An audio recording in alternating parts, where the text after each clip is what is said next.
Yahweh, Bashem Yahushai, Bashem Rakakadash, the water Yahweh, the water Yahweh, Bashem Yahushai, Shalaki Yahweh, for my sins I cry.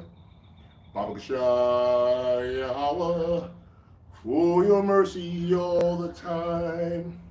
Water Yahweh, for reply every time. Call on Yahweh, Bashem Yahushai, Bashem Yahushai. Shalom, shalom. It's your brother Obadiah Yahweh Canaan. And we're out here today to bring a lesson. And the lesson is always going to be fruitful, and it's always going to be well nourishing. And we're going to bring you something that obviously not everybody's going to give you. And that's a good thing.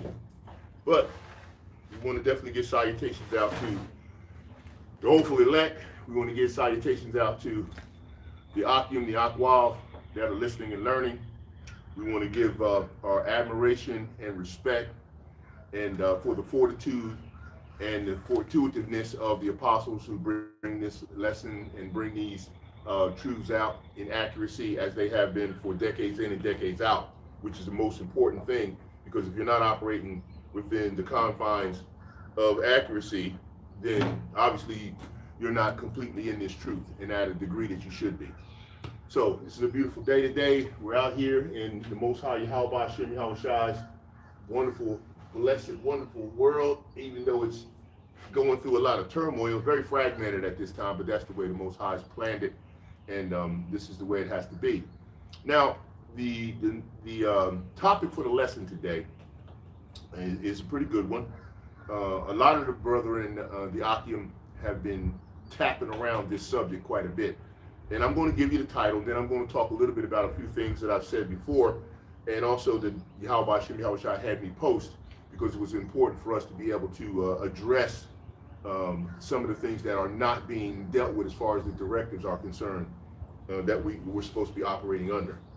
The topic is the covert-ish are not part of the covenants nor any inheritance of the promises. Again, the covert-ish are not part of the covenants, either one, nor any inheritance of the promises. And of course, we're going to address scriptures and precepts to support all of that documentation and information. So, we will definitely get ready for that. But let me start off by saying a few things that I needed to address, because Yahweh Hashem Yahushai told me to address it, and I think it's very important. So the last lesson, one of the lessons I did quite a while ago, not too long ago, but it was about materialistic slavery, and of course it dealt with the CBDC and everything that's happening and going in that direction at this particular time, and we can see it right in front of our faces now. This is important because a lot of the organizations, the not only camps but various different other religious practitioners and belief systems and individuals who follow or think they follow what the Most High is offering in terms of his method of salvation through the tribulation process that's moving forward. They believe that they're doing things in the right manner, and okay, they're the way he programmed them to do it. I'll just say it that way to be fair. They're doing it the way he processed them, predestinated to do what they're going to do.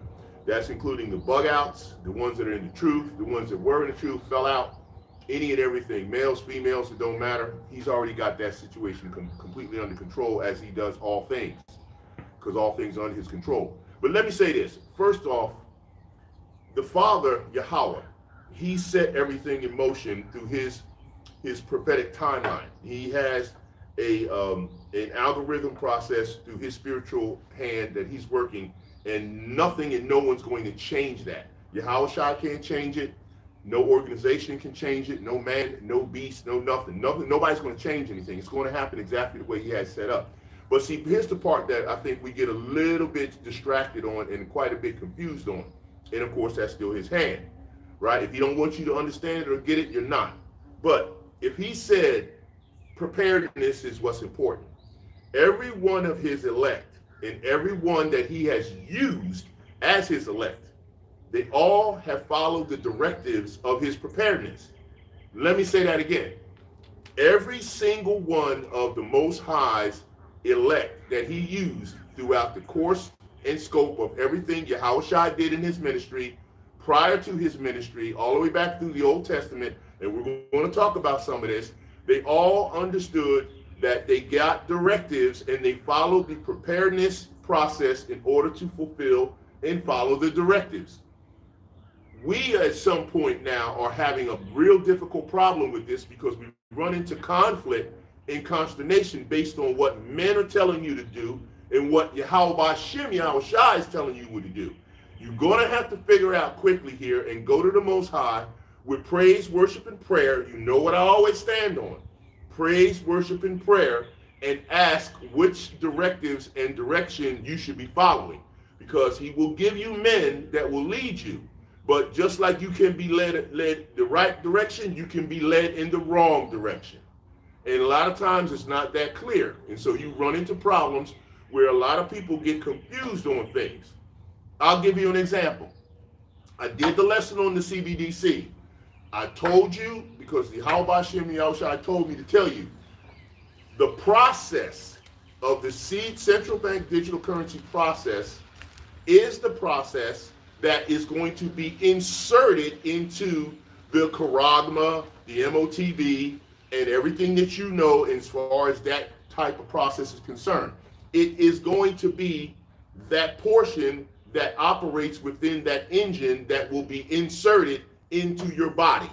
Let's not get this confused here, all right? If you take the process, you only have to be inserted, and that's a small step. Now we know that small step, which is a big step at the end of the tribulation period. We know when you get the digital ore and you get it inserted, we will more than likely be at a foregone conclusion towards the end of what prophecies we have before Yahushua and Michael and the angels come back. This is what you will understand, and this is what is being taught. In order to get that portion of the engine, the mechanism that goes in there, the process is first being slowly walked on you. If you're not getting this and you take the process, you've already been chained for material slavery. Think about it. If you take the process of the control of buying and selling, I'm talking about the process. That's what's put into the Charagma. That's what you're dealing with. Don't get confused here. Once you accept that, you're there. You are there because at that point you've already made a commitment in your mind, and you're performing that commitment with your body by going ahead and accepting the CBDC and then going ahead and using the process. What's left? What's left? Other than the fact that they gather you up and then they do their final portion of it. Now, if you want to hold on to the worldly things, and if you have not prepared, see, this is something that you've been told ahead of time.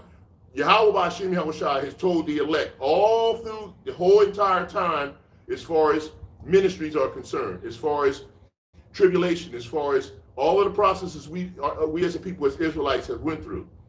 We have always been given a heads up by the Most High on do this and then you'll go through that. Do this and then you won't go through that. But if you don't prepare and you don't do this, then where you going to be at? What you going to do? Well, I guess you'll have to hang out until the birds fly down and eat at your bones or your flesh. Because this is where you're going. You're going to be in dire straits, and you're going to be in isolation, tribulation, and you're going to deal with the fact that you're going to need praise, worship, and prayer beyond what you can imagine. I'm not going to tell you this no more. You better listen to Yahweh Hashem Yahweh Shai, and you better stop letting people tell you that if you adopt this process, you're there. Because that's what they're slow walking in. So you got to understand, the puppetized Esau Edom, he is used as the perfect wicked weapon by the Most High Yahweh Hashem Yahweh Shai. And because he's used in a deceptive way, and one of his powers is deception. Yes, he's got the sword, and he's got the fatness of the earth. And right in between that, he's got deception that he uses to manage those things that he's allowed to manage. As what he said to, as the spiritual demon said to Yahushua when he took him up on a high pinnacle of the mountain, and he said, look at these, all these kingdoms of the world I'll give to you if you'll bow down and worship me. How is an entity that was created by Yahushua and the Father going to tell him that he'll give him something he already controls and owns if he'll worship him? See, this is the kind of deception you're dealing with. This is what they're telling you. Take this, and then you can do this. When the Most High himself said no. So you're going to have to figure out real fast here what you're going to do, because you're going to get caught and you ain't had no time. So if you haven't prepared by now to work against this, then go get in line for the fever camp. You might as well go ahead. So that's what I'm saying on that point, and I'm going to go there. Now, on the good note, I'm going to say this for you. I feel fantastic. I feel free. I was bound up. I had demons after me. I had major level demons coming at me at all phases. But now I'm experiencing the freedom and the joy of actually being in a stress-less environment, completely stress-less. I love it. I contribute everything to Yahweh Hashem Yahweh Shai, by Shem Rakakadash, as usual. And I'm telling you, there's joy. And let me tell you why there's joy. Because if you're in this truth and you have listened to the directives of Yahweh Hashem Yahweh Shai, and you've paid attention to when he said, prepare for my wrath, and you've done it, then you can relax a little bit. I'm not saying completely, because we still got a lot of hard case stuff to go through. But you can experience some joy. Why? Because the harder it gets, the closer we are to Yahweh Hashem Yahweh Shai in terms of how everything is going to turn out for us at the end, and being saved out of Jacob's trouble as is foretold in the scriptures. But we got to go in it to get out of it. So we got to make sure we understand that portion of it, all right? So I just wanted to make sure that that was said and that was clear. Now we're going to get into to this situation about how the convert-ish are not part of they're not part of the inheritance or the covenants. Now, let me just say this first, because I went into talking about, and I'm going to talk about John Hyrcanus, all right? Now, a lot of people don't know who John Hyrcanus is, or don't know what his status was, or how he operated. And then my brother Malcolm, my Reubenite brother Malcolm, always does an excellent breakdown on history and historicity, as well as scriptures and things of that nature that come together. And when he does this,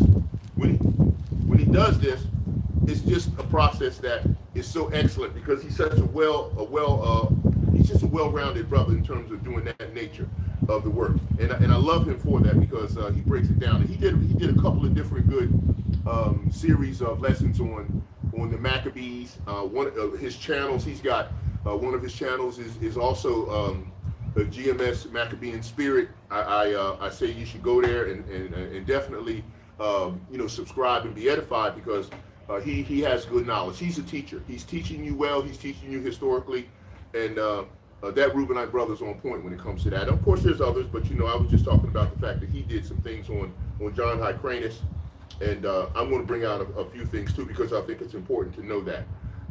Now, John Hyrcanus, of course, was he was the next leader of the Hasmonean dynasty, and he was one of Alexander's sons, Janus, and of course he also was a brother-in-law to Ptolemy. All right, which Ptolemy, of course, killed two of John Hyrcanus's brothers and his father Simon. Okay, so this is so he did do, and the reason why he did it was because the Seleucus Empire was Hellenized. It was a Hellenized environment, and what they were trying to do, of course, was to bring the Hellenization process, which they eventually did, and they wanted to bring it into fruition in terms of the entire world. And once Alexander the Great passed away after his tenure, this is what we have. Okay, so I'm going to go and bring up some of my information on this. You know, so we're going to see what we got.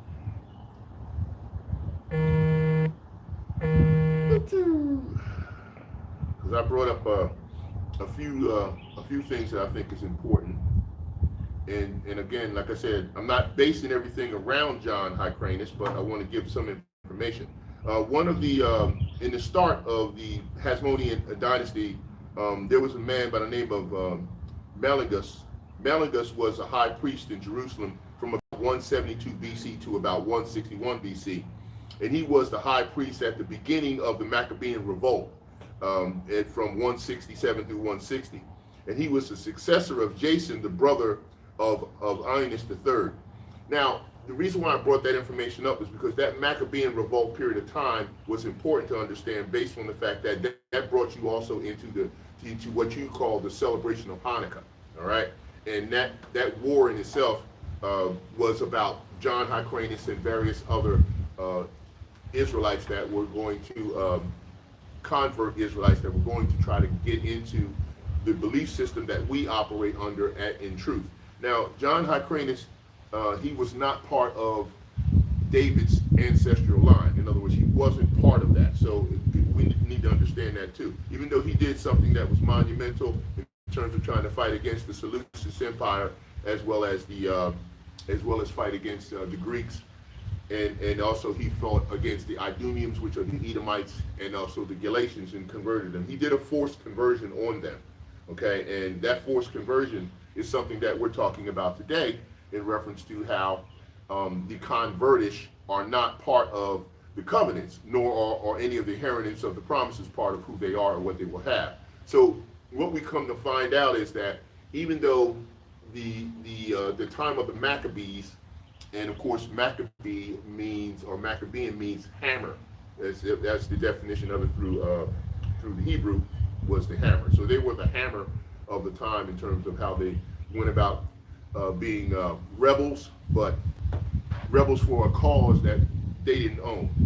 So when they went about that time period, it was important to understand that Israel as a people were going through a lot of different periods of times of captivity, tribulation, and we were not together as a whole people at that time. We had the Syrians who had the northern kingdom, we had the Babylonians that had the southern kingdom, and so you had this combination of consternation going on between us as Israel, but at the same time, you also had a lot of revolts that were going on in the areas, all right?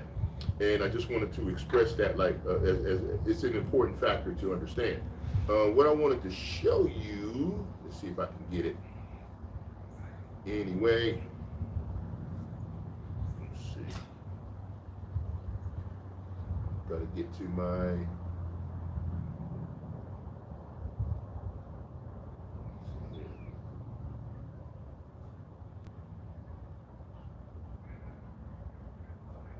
All right, hold on a minute.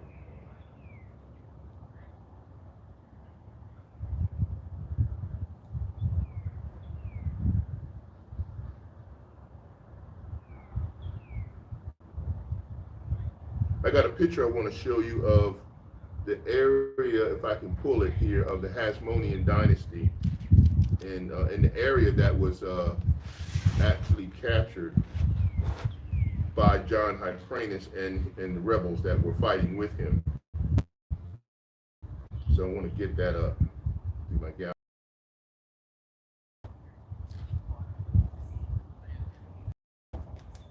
Let's see here. Okay, here we go. I got it. All right, I want to show you. I'm going to pull this up to the camera so you can get a good picture of it, because it's a good image. And I'm going to pull it over here so you can see it. Well, I have to go up close so you can get a good shot of it. As you can see, this here is the Hasmonean dynasty that John Hyrcanus has conquered in the areas that he did cover. And you can see there, you can see Tyre, and you can see some of the other locations as well. And everything you see in the red area was all of what John Hyrcanus got an opportunity to conquer during the Maccabean Wars that he had. And it was important to do that because I needed to get that foundation for you.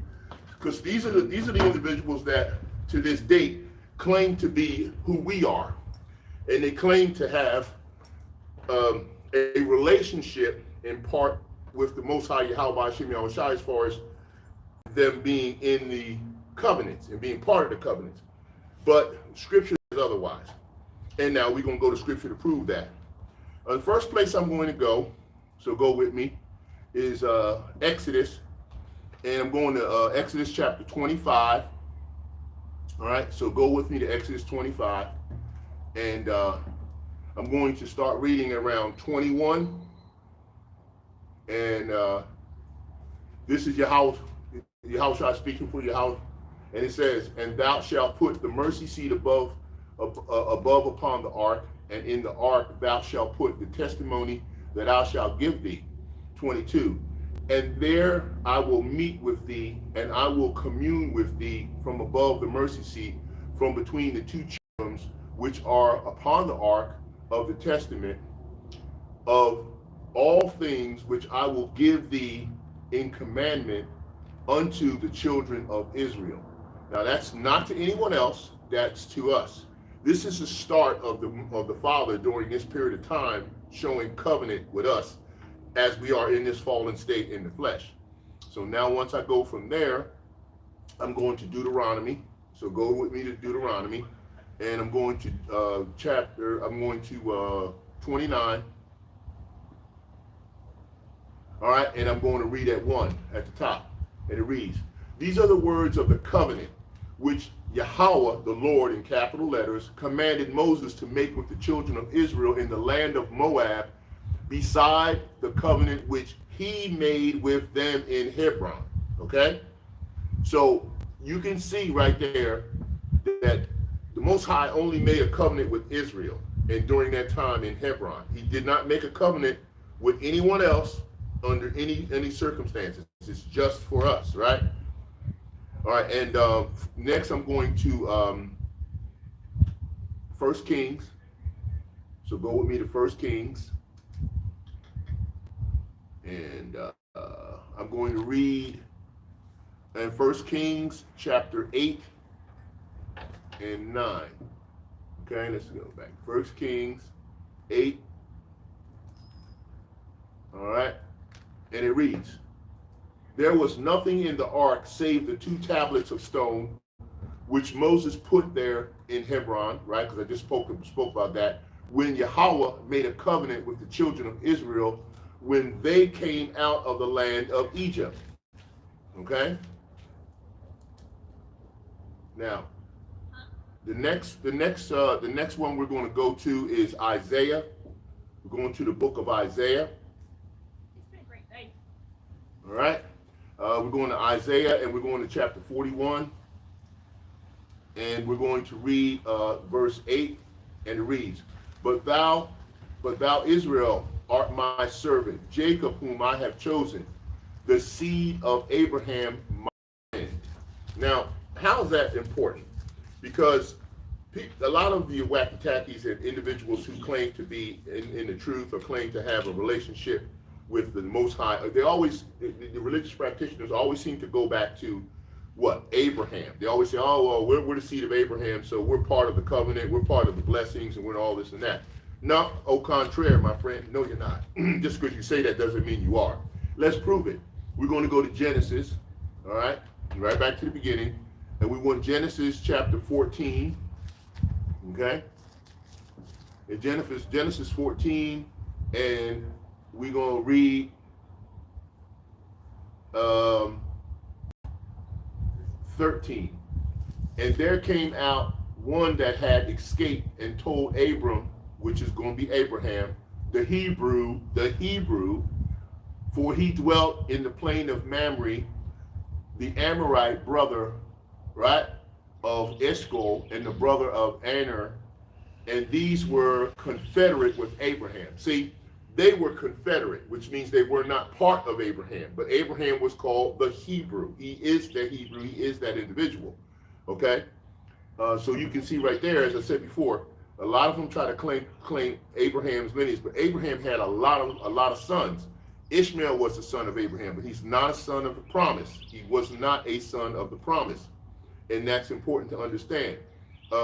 Let's prove some of these things. Let's go to the New Testament for a minute, and I'm going to go to Acts chapter 26 and 7. Oops, I'm sorry. And we're going to go to Acts chapter 26 and 7. Matter of fact, I'm going to go up a little bit higher because I can read a few things. All right. Let's see, among the own nation. Okay, boom, BC, all right.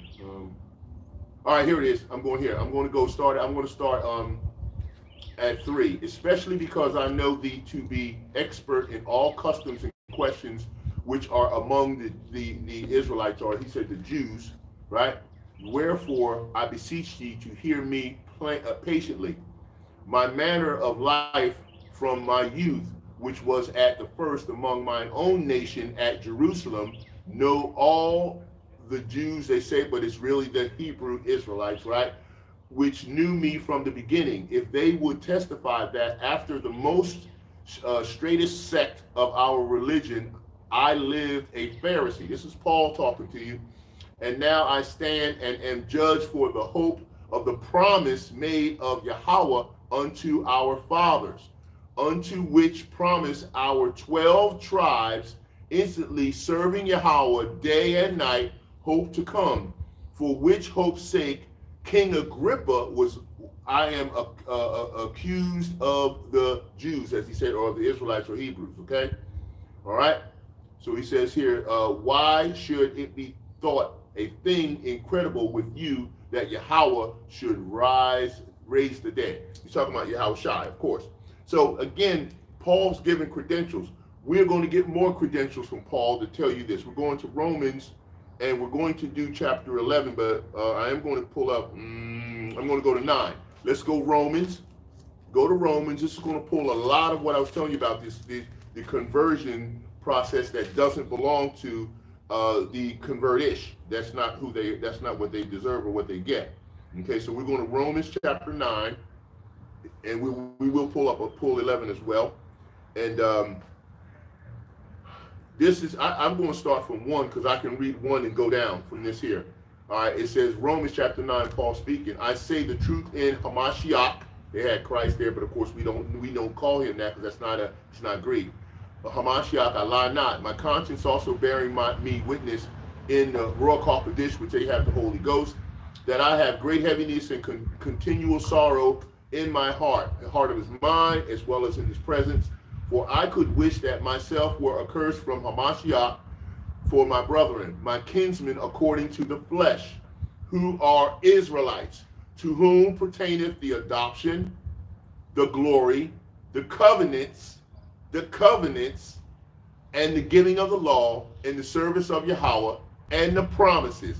I could actually close the book on it right there if I wanted to, because that basically tells you, if you're not an Israelite, who are Israelites, to whom pertaineth the adoption, and the glory, and the covenants, and the giving of the law, and the service of Yahweh, and the promises, whose are the fathers, and of whom, as concerning the flesh, Yahweh Shai Hamashiach came, who is over all, Yahweh blessed forever, amen.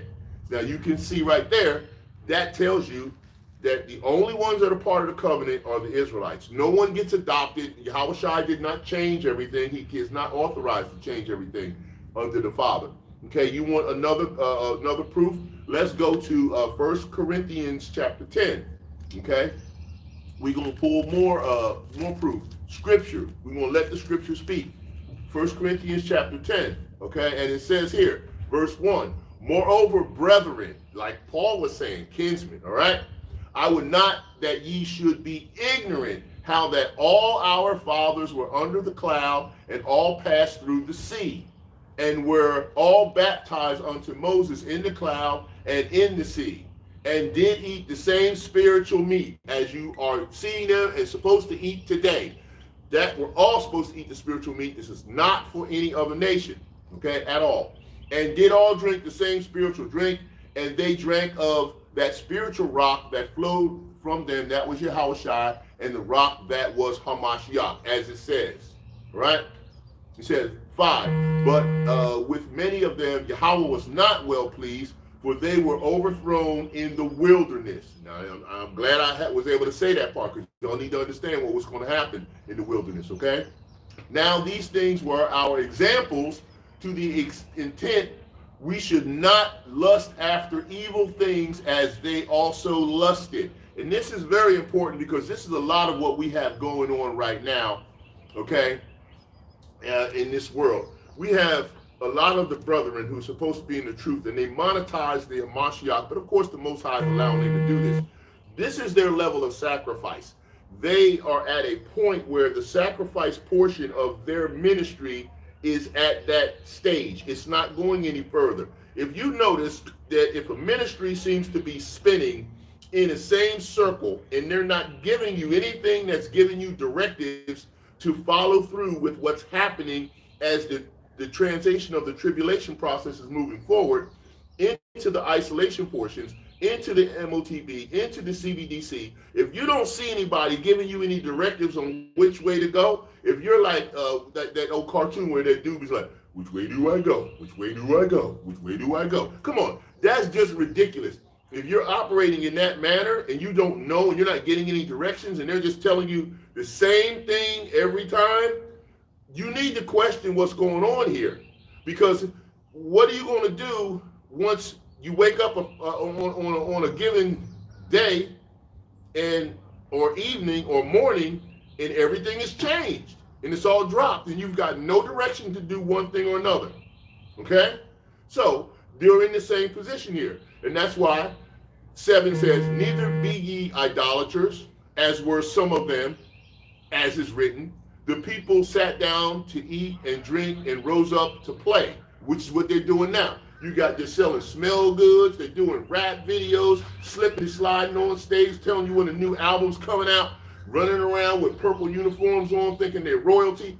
This is all a bunch of stuff they're not supposed to be doing, but the Most High got them doing that because that's the level of their sacrifice. It's going to stop right there with them. And then once that sacrifice is committed, the next level of transition is going to happen in prophecy. Prophecy is a living thing. 8, neither let us commit fornication as some of them committed and fell in one day 23,000. Well, man, that's a no number compared to what's coming, all right? Neither let us tempt Hamashiach as some of them also tempted and were destroyed of serpents. I did that lesson on getting bit by the fiery serpent, remember? Because that's another level of sacrifice that had to happen. All right, neither murmur ye as some of them who murmured and were destroyed of the destroyer who was Yahushua Hamashiach who caught them. So this is what we're talking about, right? So I wanted to make sure I got that portion of what we got going on and how this reflects back to the fact that if you're not following the covenants and you're not following the law, statutes, and commandments to the best of your ability, Judges chapter 5:11, you are subject to this activity from Yahweh B'Shem Yahushua. Okay, so let's get back to where we were in terms of who's under the covenants, who's not, and let's validate this situation, okay? I'm going to bounce over to Romans 11, I believe that I wanted, and that was 1. And then I'm going to bounce back to the Old Testament. Romans chapter 11, verse 1. I say then, hath Yahweh cast away his people? Question. Yahweh forbid, for I also am an Israelite of the seed of Abraham, of the tribe of Benjamin.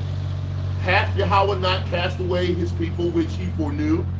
Wilt yet not what the scriptures say of Elias, how he maketh intercession to Yahweh against Israel, saying, Lord, they have killed the prophets and dig down the altars, and I am left alone, and they seek my life.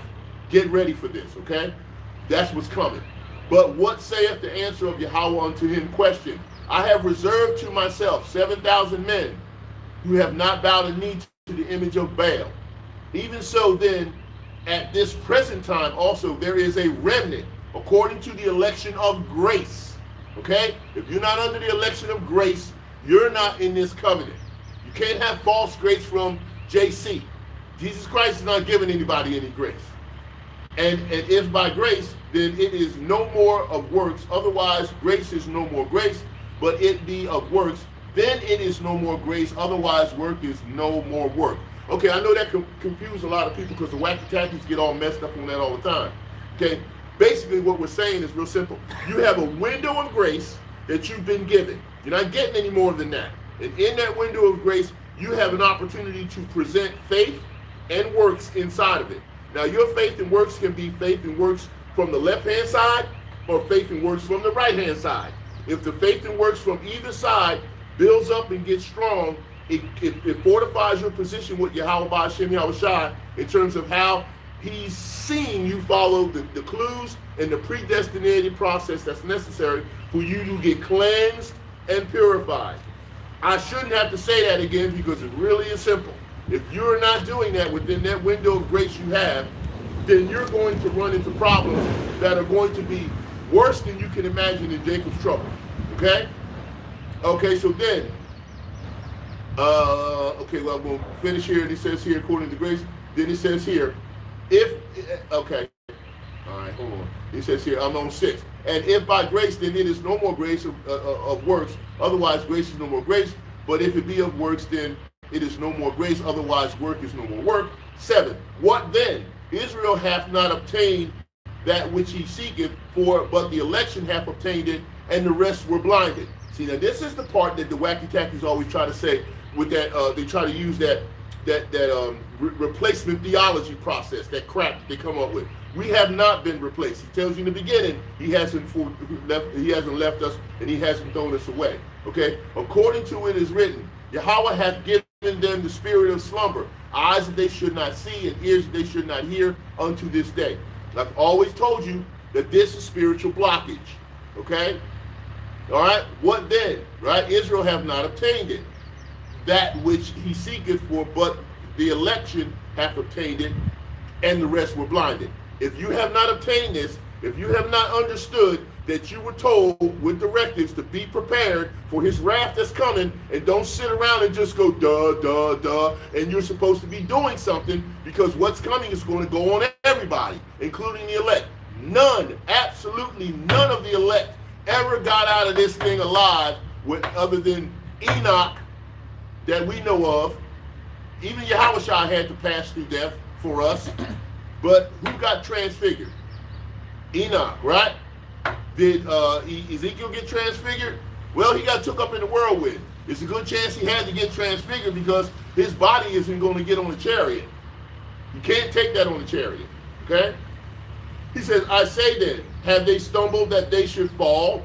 Yahweh forbid. But rather, through the fall, salvation comes unto the scattered Israelites called Gentiles, not Edomites, not converted people.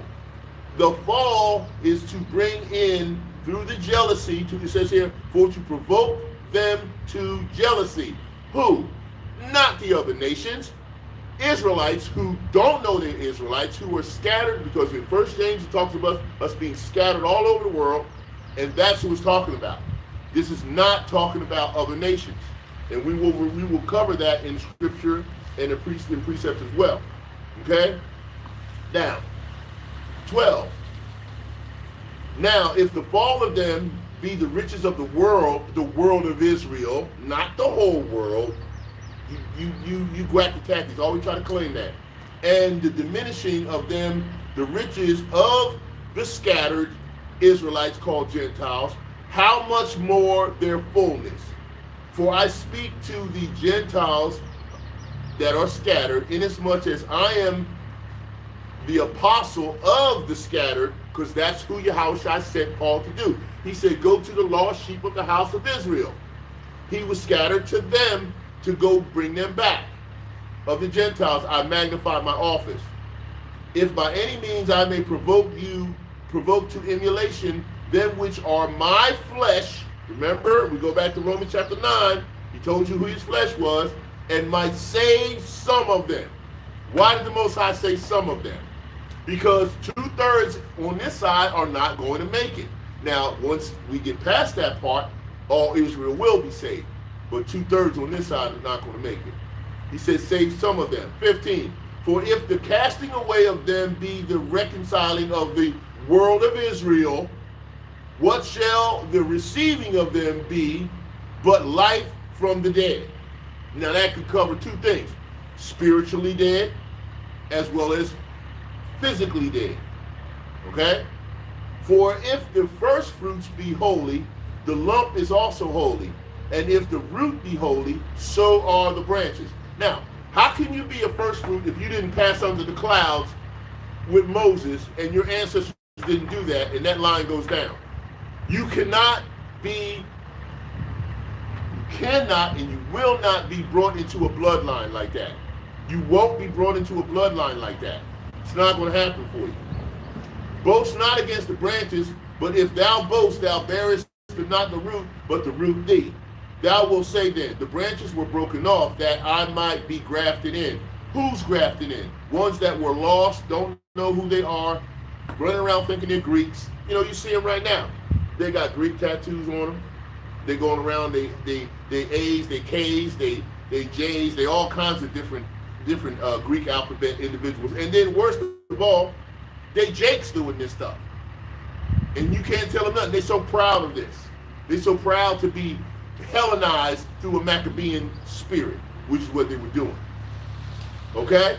Now, well, because of unbelief, they were broken off, and thou standest by faith.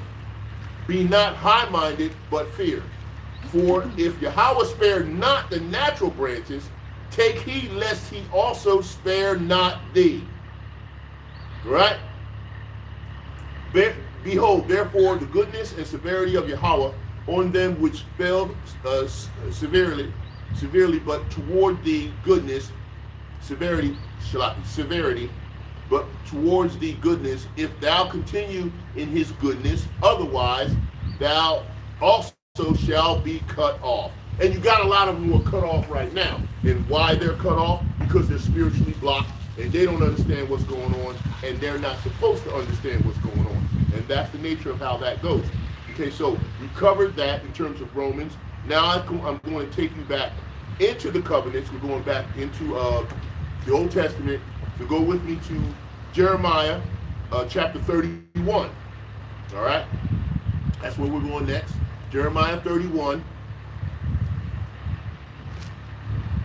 And we're going to start at 31. Okay? And it reads, Behold, the days come, saith Yahweh, that I will make a new covenant with the house of Israel and with the house of Judah. Is anybody else mentioned in that? Hello? Help me out if anyone's mentioned it. I don't think so. No one else is mentioned in that. I'll read it again. Jeremiah 31:31. Behold, the days come, saith Yahweh, the Lord, in capital letters, I will make a new covenant with the house of Israel and with the house of Judah. Now, what's that new covenant also consist of? It consists of the laws and statutes and commandments written in our inward parts, which means we will become transformed into the walking law of the Most High.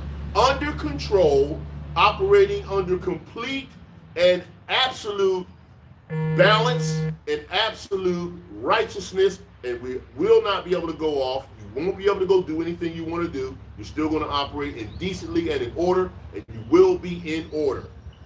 Trust me, you will be in order. Okay, 32, not according to the covenant that I made with their fathers in the day that I took them by the hand to bring them out of the land of Egypt, which my covenant they break, although I was a husband unto them, saith Yahweh. Okay, which means in that fallen state, that covenant has been broken.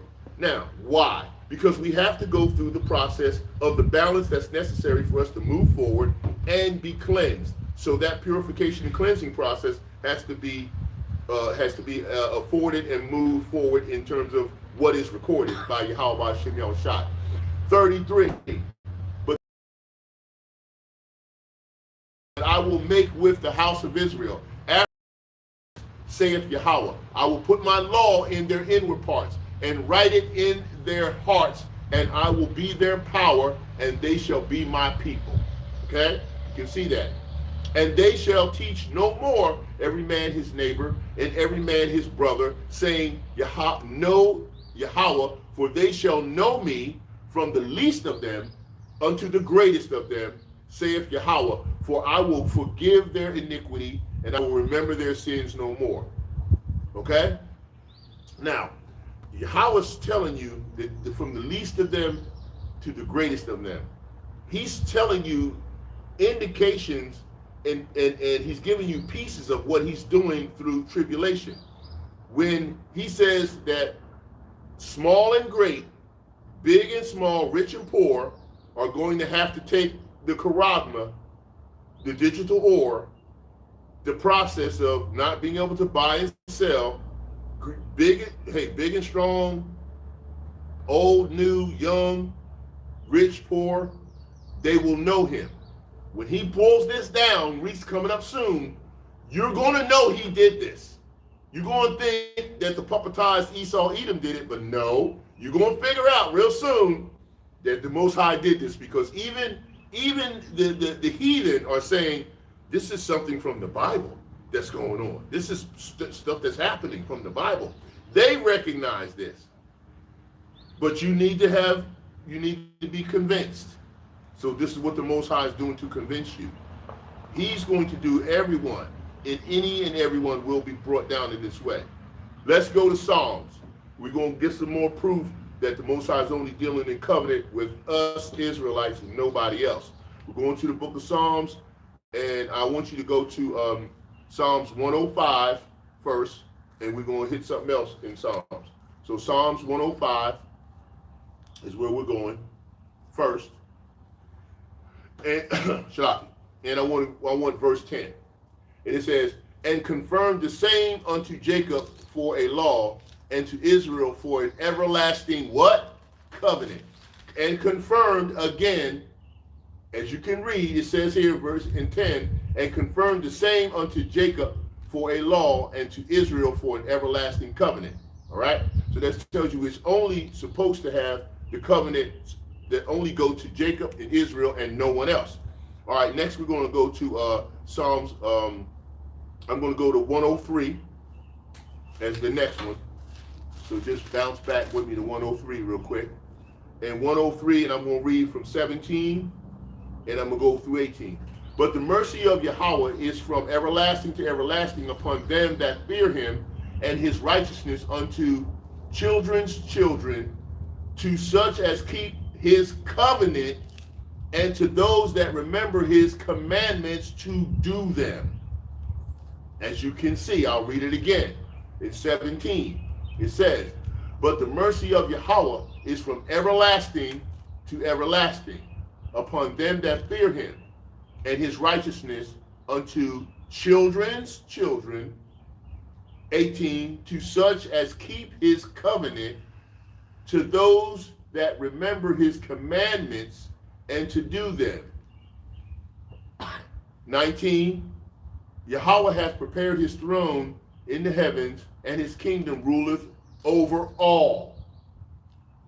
Doesn't leave anything out. Okay, next we're going to my final one in Psalms. So go with me to Psalms 147. This is the classic. Everybody knows this one. Well, at least anybody who's been studying knows this one. And this is a dagger.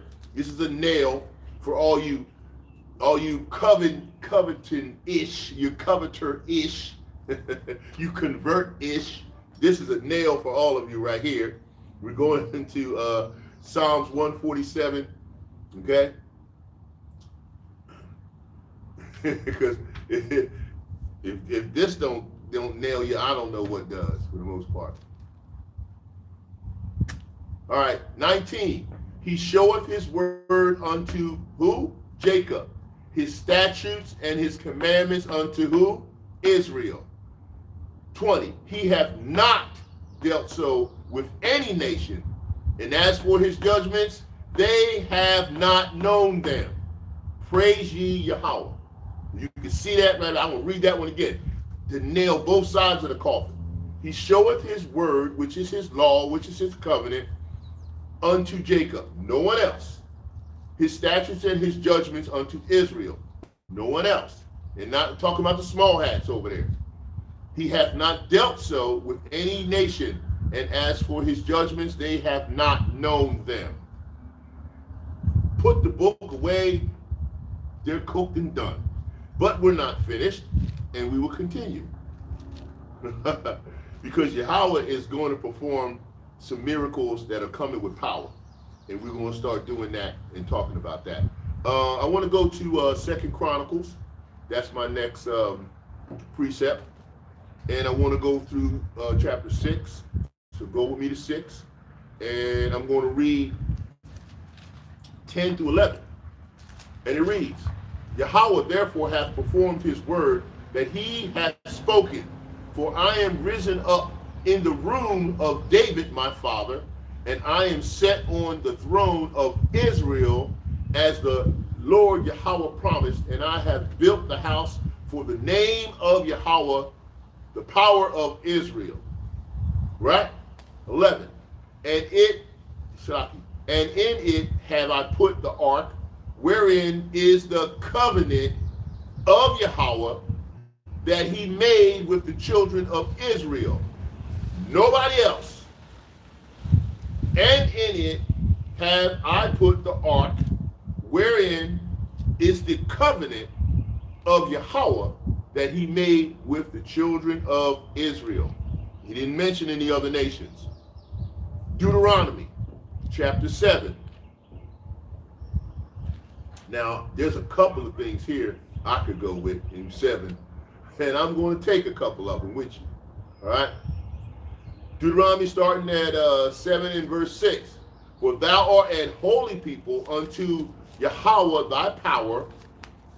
Yahweh thy God, that power, hath chosen thee to be a special people unto himself above all people that are upon the face of the earth. Get it straight. We'll read it again.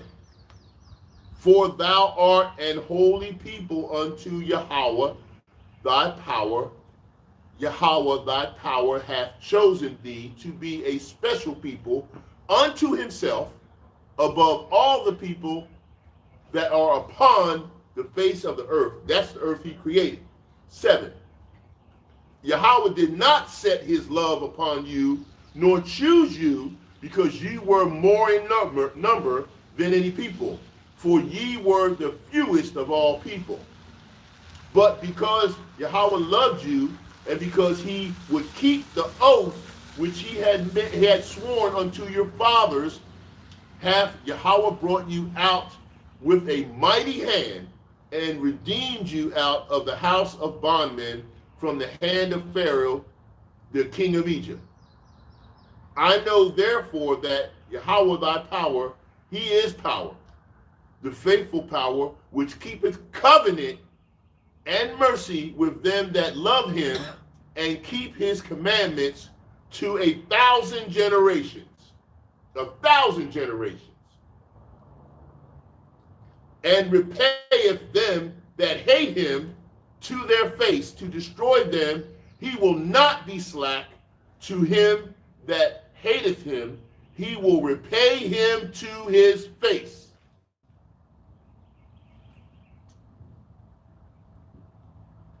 Read the rest for yourself. You know that it's a good passage to go through. It's the promises of Yahweh.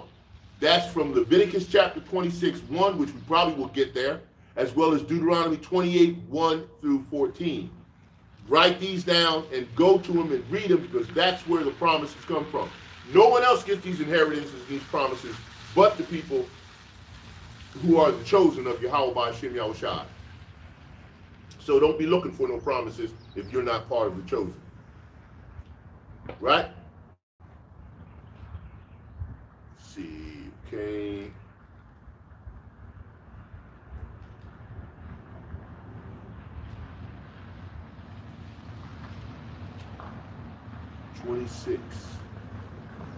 Leviticus chapter 26.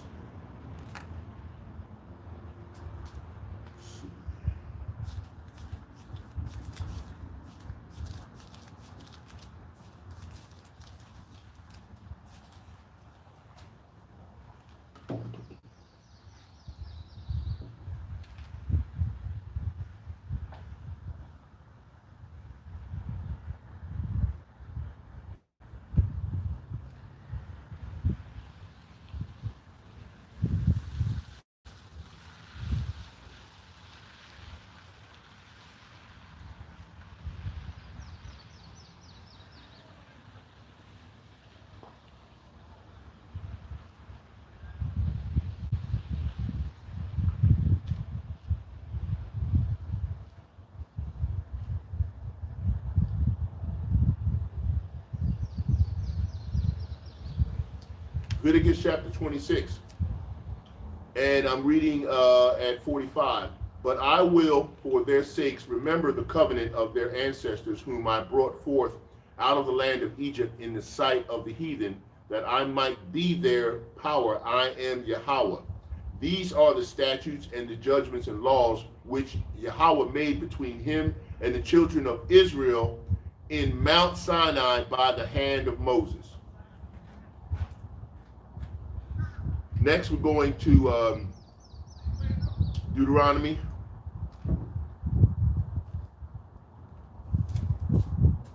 What I had, 28.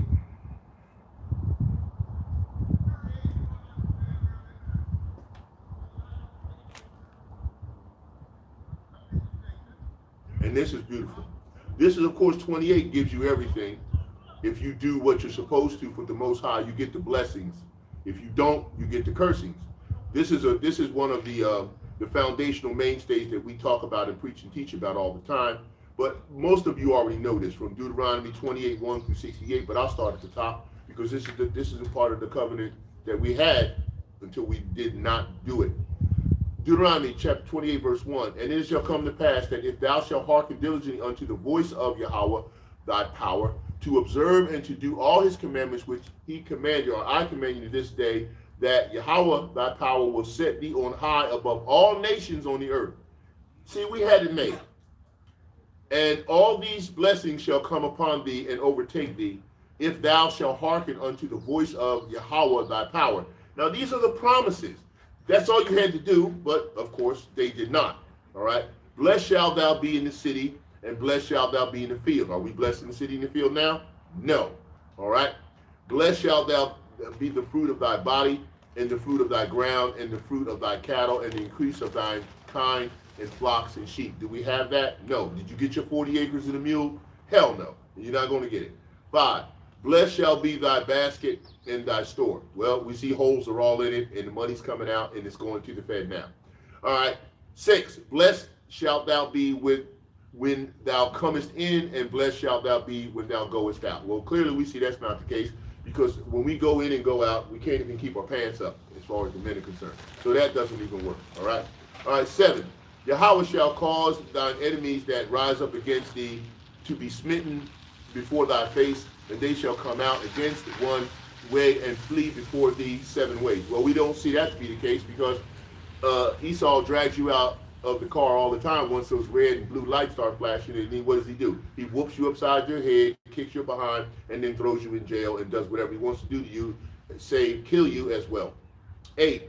The Lord shall command the blessing upon thee in thy storehouses, and in all thy setteth thine hand unto, and he shall bless thee in the land which Yahweh thy power giveth thee. Well, we are not there, and clearly we ain't blessed here. We're in slavery and we're in curse.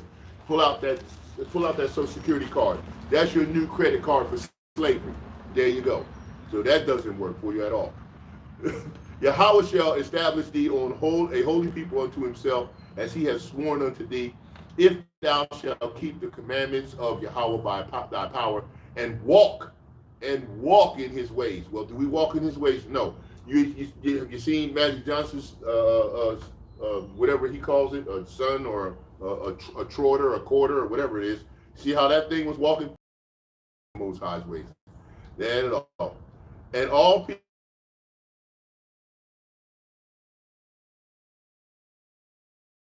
and they shall be afraid of thee. Well, that definitely is not the case, because people walking around talking about you can't take my Jesus away, and that's not the Father's name or the Son. So they don't go in his name. He said, my people are called by my name, and if you call by his name, you'll know his name. But that doesn't seem clear to be the case.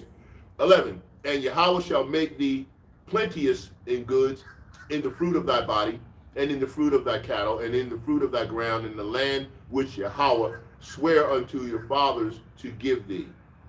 12, and the Lord shall open up thee his good treasure, and the heaven to give the rain unto thy land in the season, and to bless all work thine hand, and thou shalt lend unto many nations, and thou shalt not borrow. Well, we can clearly see that's not happening, because we can't even lend or borrow to each other, so that doesn't work at all.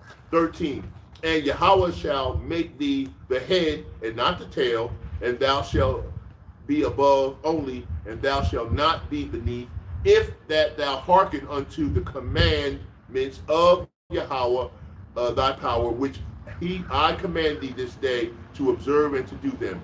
Promises to do the covenant. Okay, and that's what was there.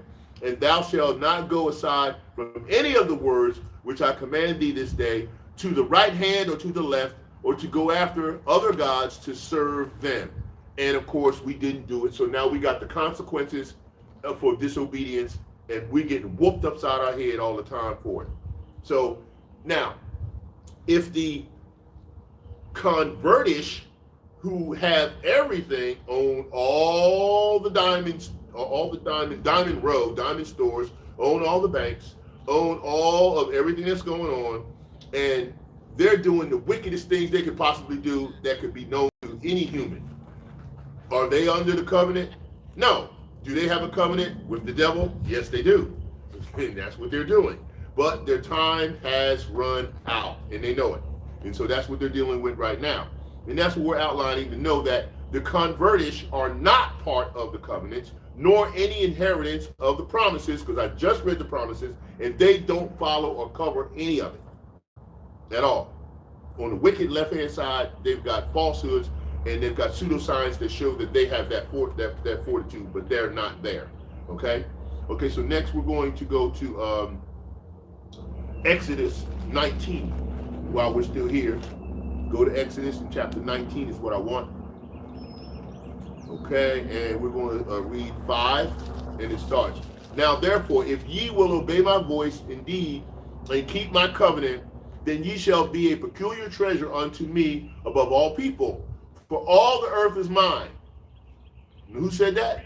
Yahweh said. Yahweh said that from Yahweh.